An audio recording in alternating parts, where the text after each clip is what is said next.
Good evening everyone. मैं Anita Kumawat asterisk academy में एक बार फिर से आप सभी का हार्दिक स्वागत और अभिनंदन करती हूँ। देखो, वेडनेसडे और थर्सडे को अपनी बीएससी थर्ड ईयर की क्लासेस होने वाली हैं। तो बीएससी थर्ड ईयर की क्लास को कंटिन्यू करते हुए जो पिछली लास्ट क्लास हुई थी अपन ने माइग्रेशन को पढ़ा था, उसमें तो माइग्रेशन का जो साल्मन फिश है एंड जो एंग्रिला होती है, इन दोनों का एग्जाम में पूछ लिया जाता है, शॉर्ट नोट्स पूछ लिया जाता है या फिर बड़े क्वेश्चन के अंदर इसको पुटअप किया जा सकता है। तो उसी को कंटिन्यू करते हुए अपन माइग्रेशन को यहाँ पे समाप्त करेंगे। देखो, साल्मन फिश के बारे में अपने को पढ़ना है क्योंकि आपके सिलेबस में जो विस्तार पूर्वक जिसकी स्टडी करनी है उसमें एक तो साल्मन फिश दी हुई है और एक एंग्रिला फिश दी हुई है। तो साल्मन फिश जो होती है वो कैसा माइग्रेशन प्रदर्शित करती है, लास्ट क्लास में अपन ने डिस्कस कर लिया था कि जो इम्पोर्टेंट माइग्रेशन है उसमें दो प्रकार के माइग्रेशन आते हैं। एक तो होता है कैटाड्रोमस माइग्रेशन होता है और एक होता है एनाड्रोमस माइग्रेशन। कैटाड्रोमस माइग्रेशन क्या होता है, यानी जो फिशेज होती हैं वो फ्रेश वाटर से कहाँ जाती हैं, मैराइन वाटर की ओर मूव करती हैं। जबकि एनाड्रोमस माइग्रेशन में क्या होता है, मैराइन वाटर से क्या करती है, फ्रेश वाटर की ओर मूव करती हैं। क्या कहलाता है, एनाड्रोमस माइग्रेशन। एनाड्रोमस जो माइग्रेशन था उसमें आपकी कई प्रकार की फिशेज थी, साल्मन थी, हिल्सा थी, ट्राउट थी एंड पेट्रामाइजोन फिशेज क्या होती हैं, एनाड्रोमस माइग्रेशन प्रदर्शित करती हैं। अब अपन पढ़ रहे हैं साल्मन फिश के बारे में, अपने को यहाँ पे पढ़ना है। तो देखो, साल्मन के बारे में देखेंगे। साल्मन फिश जो होती है कहाँ रहती है, ये मुख्यतः अटलांटिक महासागर में पाई जाने वाली एक फिश होती है। कहाँ पाई जाती है साल्मन, अटलांटिक महासागर में पाई जाती है। और अटलांटिक जो महासागर है उसमें इसकी 5 प्रकार की जातियां हमें देखने को मिलती हैं। 5 प्रकार की स्पीसीज साल्मन फिश की पाई जाती हैं। तो अटलांटिक साल्मन की 5 जातियां एनाड्रोमस माइग्रेशन प्रदर्शित करती हैं। फर्स्टली आप लोगों को ये पता होना चाहिए कि जो साल्मन फिश होती है वो कैसा माइग्रेशन प्रदर्शित कर रही हैं। तो आप अच्छे तरीके से इसको समझ सकेंगे कि जो साल्मन फिश जो होती है वो कहाँ से कहाँ की ओर जाती है, मैराइन वाटर से कहाँ जा रही है, फ्रेश वाटर की ओर वहां पे मूव करती है, मूवमेंट दर्शाती है, गमन करती है, माइग्रेशन करती है।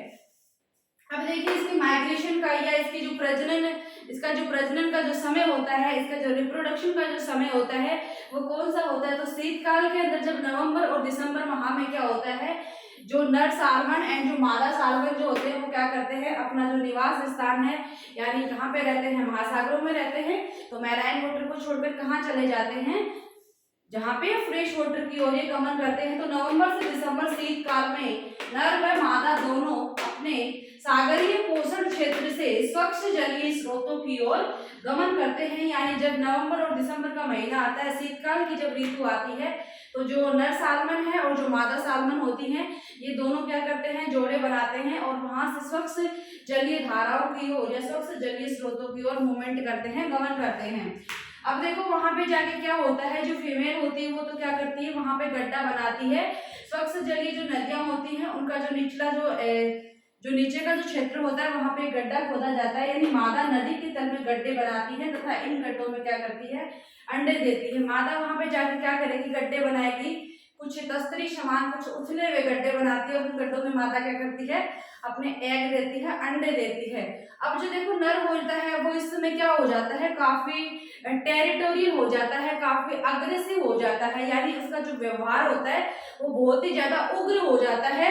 यहाँ पे जहाँ पे मतलब मादा ने अंडे दिए हैं उस स्थान के अंदर ये किसी अन्य जीव को वहां पे नहीं आने देता है, किसी अन्य फिशेज को वहां पे नहीं आने देता है।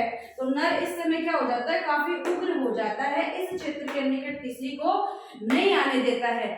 अब क्या होता है, जैसे ही अंडे देने का काम कंप्लीट हो जाता है तो आपको पता है कि जो माइग्रेशन शो किया जाता है वो किसी विशेष स्पेशल पर्पस से किया जाता है। जब उनकी वो आवश्यकता, वो जो पर्पस है वो पूरा हो जाता है तो ये वापस क्या करते हैं, अपने निवास स्थान की ओर लौट आते हैं।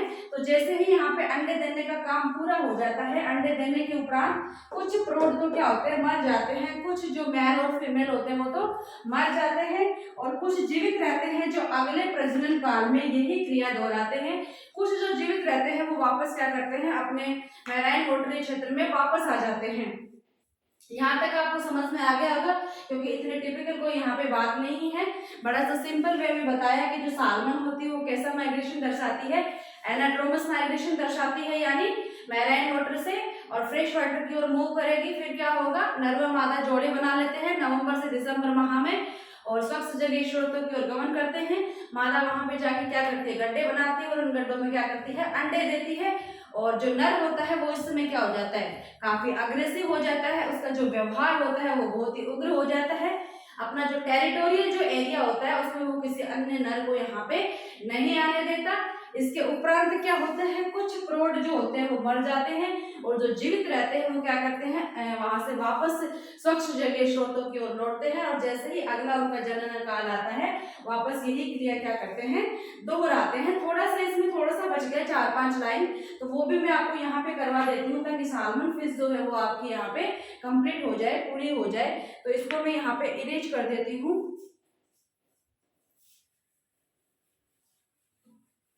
थोड़ा सा इसमें रह गया है, आप लोग क्या है वीडियो को पॉज करते हुए इसको लिख लेंगे।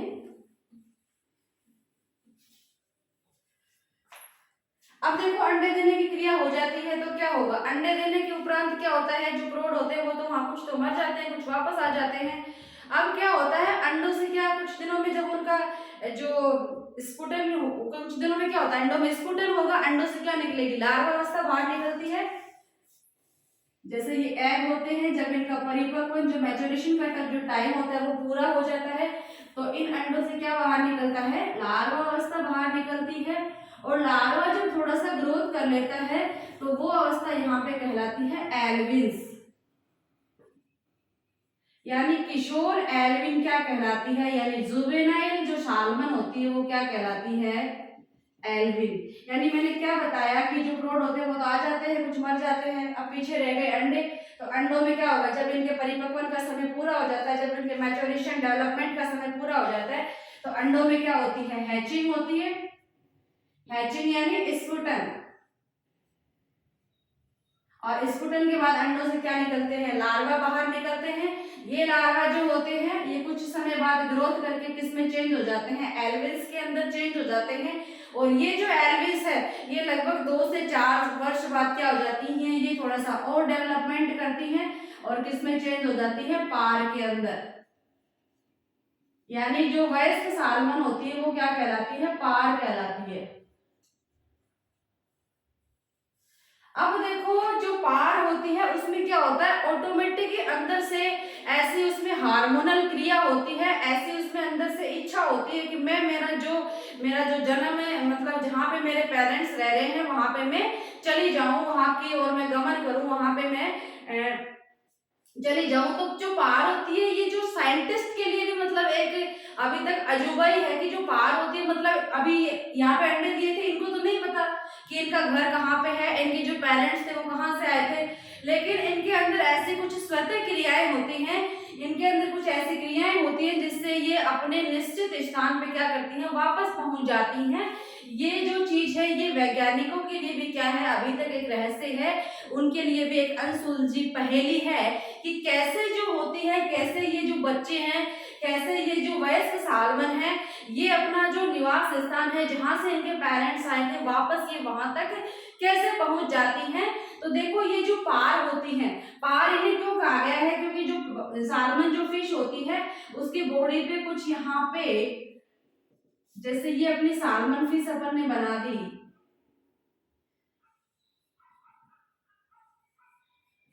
तो क्या होता है ये जो सालमन फिश होती है इसकी बॉडी पे इसका जो लेटरल साइड होता है ये वाला और ये वाला, यहाँ पे क्या हो जाते हैं, कुछ पार मार्क विकसित हो जाते हैं, ऐसे करके कुछ स्पॉट से बन जाते हैं। इन्हीं स्पॉट को अपन क्या कहते हैं, पार चिन्ह या पार मार्क। इसीलिए जो सालमन होती है उसकी वयस्क अवस्था को क्या कहा जाता है, पार कहा जाता है। लगभग 2 से 4 साल के पश्चात ये जो पार होते हैं ये वापस क्या करते हैं, अपने निवास स्थान की ओर गमन करते हैं। और इनका निवास स्थान कहाँ होता है, मैराइन वाटर में होता है, यानी समुद्र में होता है। यही क्रिया यहाँ पे क्या दर्शाती है, हमें माइग्रेशन दर्शाती है। तो इस चीज को आप लोग लिख लेंगे, हल्का सा ये आउटलाइन अपनी नोटबुक में बना लेंगे कि ये जो अंडे होते हैं, अंडों में क्या हुई, हैचिंग हुई, हैचिंग से क्या निकले, लार्वा निकले, लार्वा ने थोड़ा सा ग्रोथ किया, थोड़ी सी वृद्धि की और किसमें चेंज हो गए, एल्विन्स के अंदर चेंज हो गए। ये जो एल्विन्स होती है ये क्या होती है, जुवेनाइल सालमन होती है। एल्विस ने फिर थोड़ा सा ग्रोथ किया और किस में चेंज होगी, पार के अंदर। इन्हें पार क्यों कहते हैं, क्योंकि इनकी जो भित्ति कहते हैं, भित्ति जो होती है, जो बॉडी वाल होती है, उसके लेटरल साइड में कुछ पार मार्क्स यहाँ पे बन जाते हैं और इसीलिए अपन क्या कह देते हैं, वयस्क सालमन को पार भी कहा जाता है। 2 से 4 वर्ष पश्चात ये क्या करती हैं, अपने जहाँ पे इनके पेरेंट्स रह रहे हैं वहां की ओर ये गमन करती हैं और लास्ट में अपने जो निवास स्थान है वहां पे पहुंच जाती हैं, क्योंकि जो सालमन थी उसका जो पर्पस था अंडे देने का वो वहां पे पूरा हो जाता है। तो इस प्रकार से जो माइग्रेशन होता है वो सालमन फिश के द्वारा प्रदर्शित किया जाता है। आई होप सालमन फिश के बारे में आप सब बच्चों को यहाँ पे समझ में आ गया होगा। इसके अंदर देखो ये तो अपना एनाड्रोमस माइग्रेशन का हो गया। अब कैटाड्रोमस जो माइग्रेशन है उसमें एक ही फिश कैटाड्रोमस माइग्रेशन प्रदर्शित करती है जो आपके सिलेबस में दी हुई है, एंग्विला या अमेरिकन इल। तो उसके बारे में अपन कल की क्लास में पढ़ेंगे। कल की क्लास में माइग्रेशन अपना यहाँ पे कंप्लीट हो जाएगा। माइग्रेशन जो है वो आपके एग्जाम के दृष्टि से यहाँ पे बहुत ही महत्वपूर्ण रोल प्ले करता है, बहुत ही इंपॉर्टेंट यहाँ पे रोल प्ले करता है। तो आप लोग क्या होता है कि माइग्रेशन जो है ये बहुत बार शॉर्ट नोट्स में पूछ लिया जाता है कि जो फिशेज के अंदर है माइग्रेशन को आप यहाँ पे बताइए, माइग्रेशन इन फिशेज। तो आप इस चीज को अच्छे से समझ गए होंगे।